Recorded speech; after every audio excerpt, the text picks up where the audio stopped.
नमस्कार साथियों। 10वीं कक्षा हिंदी विषय के अंतर्गत गद्य खंड का 8वां पाठ और इस सत्र का भी अंतिम पाठ कारतूस, ये एकांकी है। इसके लेखक हैं हबीब तनवीर। तो पाठ बताने के पहले थोड़ा सा लेखक के बारे में जानकारी प्राप्त कर लेते। हबीब तनवीर का जन्म 1923 में रायपुर छत्तीसगढ़ में हुआ। ये पेशेवर नाट्य मंच करने वाले व्यक्ति के रूप में प्रसिद्ध हुए। इनको कई पुरस्कार भी मिले, यहाँ तक कि भारत सरकार ने इनको पद्मश्री से भी सम्मानित किया और बाद में प्रमुख नाटककार के रूप में ख्याति प्राप्त की। इनके प्रमुख नाटक हैं आगरा बाजार, चरणदास चोर, देख रहे हैं नैन, हिरमा की अमर कहानी, ये प्रमुख है। इसके अलावा इन्होंने कुछ नाट्य रूपांतर भी किए, जिसमें बसंत ऋतु का सपना, शाजापुर की शांतिबाई, मिट्टी की गाड़ी और मुद्रा राक्षस प्रमुख हैं। तो आइए चलते हैं पाठ की ओर। प्रस्तुत पाठ वास्तव में उस ऐसे जाबाज व्यक्ति के कारनामों का वर्णन है जो अकेले दम पर अंग्रेजों के खिलाफ संघर्ष करते हुए देश को आज़ादी दिलाना चाहते थे और वे बेखौफ होकर अंग्रेजों के खेमे तक पहुंच गया और उसके कर्नल पर ऐसा रौब गालिब किया कि उसके मुंह से भी वे शब्द निकले जो किसी शत्रु या अपराधी के लिए तो नहीं ही बोले जा सकते थे। तो आइए चलते हैं पाठ की ओर। शीर्षक है कारतूस। ये वास्तव में एक एकांकी है और एकांकी में कुछ पात्र हैं। इसमें प्रमुख रूप से 4 पात्र हैं और कर्नल, लेफ्टिनेंट, सिपाही, सवार, ये सेना से संबंधित ही पात्र हैं। अवधि है 5 मिनट का। जमाना यानी समय है 1799 का और टाइम है रात्रि के समय का। स्थान है गोरखपुर के जंगल में कर्नल कालिंज के खेमे का अंदरूनी हिस्सा, यानी उसके अस्थायी डेरे का अंदर का भाग। 2 अंग्रेज अंदर बैठे बातें कर रहे हैं।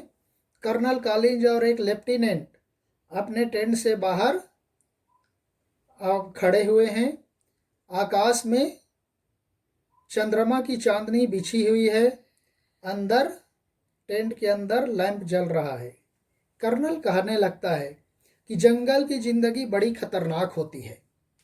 लेफ्टिनेंट कहता है, हफ्तों हो गए यहाँ खेमा डाले हुए, डेरा डाले हुए, हमारे सिपाही भी परेशान हो गए, लेकिन ये वजीर अली आदमी है या भूत, पकड़ में ही नहीं आता, हाथ ही नहीं लगता, बोल रहा है।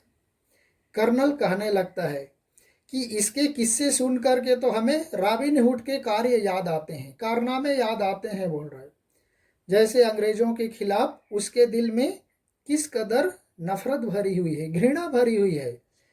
यह कोई 5 महीने शासन की होगी, लेकिन इस 5 महीने के शासन में वे अवध के दरबार को अंग्रेजी असर से बिल्कुल मुक्त कर देने में लगभग कामयाब हो गया, सफल हो गया, ये कर्नल कहने लगता है।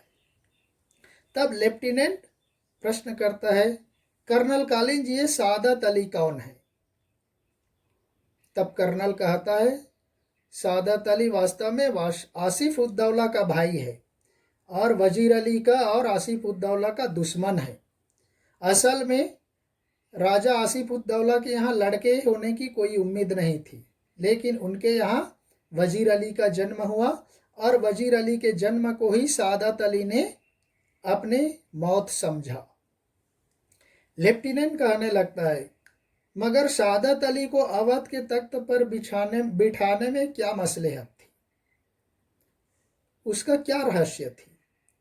कर्नल कहता है, सादत अली वास्तव में हमारा दोस्त है और बहुत ही ऐश पसंद आदमी है, ऐशो आराम की जीवन व्यतीत करने वाला व्यक्ति है, इसलिए हमें अपनी आधी मुमलिकत, आधी जायदाद, आधी दौलत हमें दे दिया, 10 लाख रुपये नगद। अब वो भी मज़े करता है और हम भी मज़े करते हैं। यानी उनकी आधा दौलत भी दे दिया अंग्रेज़ों को और 10 लाख रुपये भी दे दिया, और आराम से अब वो भी मज़े में है और अंग्रेज़ लोग भी मज़े में हैं। फिर लेफ्टिनेंट कहता है, सुना है ये वजीर अली अफगानिस्तान के बादशाह शाह जमा को हिंदुस्तान पर हमला करने की दावत आमंत्रण दे रहा है। तब कर्नल कहता है, अफगानिस्तान को हमले की दावत तो सबसे पहले वास्तव में टीपू सुल्तान ने दी, फिर वजीर अली ने भी उसे दिल्ली बुलाया और फिर शमसुद्दौला ने भी आमंत्रित किया था। फिर लेफ्टिनेंट कहता है, कौन शमसुद्दौला? कर्नल कहता है, नवाब बंगाल का निस्बती यानी रिश्ते का भाई, और कहा जाता है कि ये बहुत ही खतरनाक आदमी है।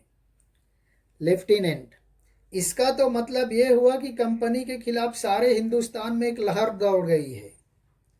तब कर्नल कहता है, हाँ बिल्कुल, और अगर ये कामयाब हो गया, सफल हो गया, तो बक्सर का युद्ध हुआ था, प्लासी का युद्ध हुआ था, वो जो कारनामे थे, उनके कार्य थे, वो पीछे छूट जाएंगे, धरे रह जाएंगे, और कंपनी को जो कुछ लॉर्ड क्लाइव के हाथों हासिल हुई थी, वो लॉर्ड वेलेजली के हाथों सब खो बैठेगी। क्योंकि बक्सर और प्लासी के समय गवर्नर जनरल लॉर्ड क्लाइव था। अब जो युद्ध होने वाला है उसके समय में लॉर्ड वेलेजली गवर्नर जनरल था।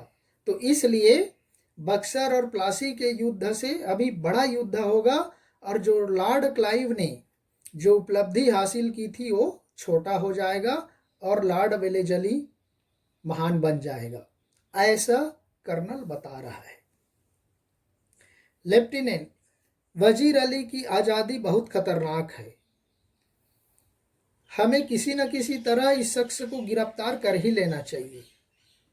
तब वह कर्नल कहने लगता है कि इसीलिए तो हम पूरी एक फौज लिए उसका पीछा कर रहे हैं, और बरसों से वे हमारी आंखों में धूल झोंक रहा है, हमें धोखा दे रहा है। आंखों में धूल झोंकना मीन्स धोखा देना, मुहावरे है। इन्हीं जंगलों में वो घूम रहा है, हाथ नहीं आता, वो पकड़ा नहीं जाता। उसके साथ चंद जाबाज हैं, मुट्ठी भर आदमी, मगर ये दमखम।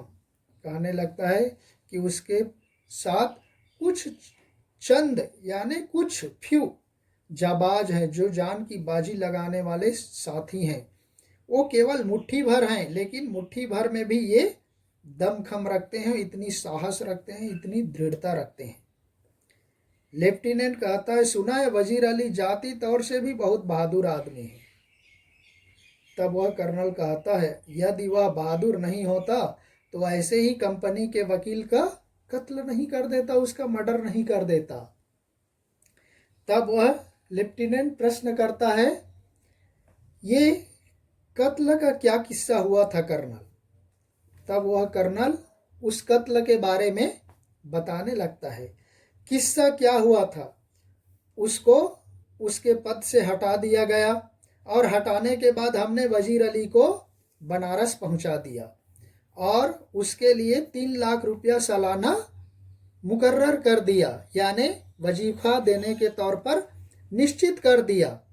कुछ महीने बाद गवर्नर जनरल ने उसे कोलकाता तलब किया, कोलकाता बुलाया, और वजीर अली कोलकाता न जाकर कंपनी के वकील के पास गया, जो वास्तव में बनारस में रहता था, और उससे जाकर उन्होंने शिकायत की कि गवर्नर जनरल उसे कलकत्ता में क्यों तलब करता है, उसे कलकत्ता क्यों बुलाता है, ये जाकर के शिकायत किया। वकील ने उस वजीर अली की शिकायत की कोई परवाह नहीं की, कोई चिंता नहीं की, बल्कि उसी को डांट फटकार के उसी को भला बुरा कह दिया। तब क्या, वजीर अली के दिल में तो ऐसे ही अंग्रेजों के प्रति नफरत की भावना भरी हुई थी। उसने क्या किया, तुरंत अपना खंजर, छोटी तलवार निकाला और वकील का वहीं कत्ल कर दिया, उसका काम तमाम कर दिया। काम तमाम कर देना मुहावरा है, जान से मार देना। तो इस तरह से ये किस्सा हुआ, और फिर वह वकील को मार करके भग गया। लेफ्टिनेंट कहता है और फिर भग गया। कर्नल अपने जानिसारों समेत आजमगढ़ की तरफ भाग गया। अपने प्राण देने वाले साथियों, जान की बाजी लगाने वाले साथियों के साथ वह आजमगढ़ की तरफ भाग गया और आजमगढ़ के शासक ने, राजा ने उन लोगों को अपनी हिफाजत में लेकर, अपनी सुरक्षा में लेकर घाघरा नदी तक पहुंचा दिया। अब ये वजीर अली और उसके कुछ साथी जो हैं, इनका कारवां इन्हीं जंगलों में कई साल से भटक रहा है और इन्हीं को पकड़ने के लिए हमने इस जंगल में डेरा डाले हुए हैं, ऐसा कर्नल कहने लगता है। तब लेफ्टिनेंट कहता है, मगर वजीर अली की स्कीम क्या है? तब वह कहने लगता है कि वजीर अली की योजना क्या है, उसकी प्लानिंग क्या है। तो उसको हम नेक्स्ट ऑडियो में बताएंगे। तब तक के लिए धन्यवाद। जय हिंद।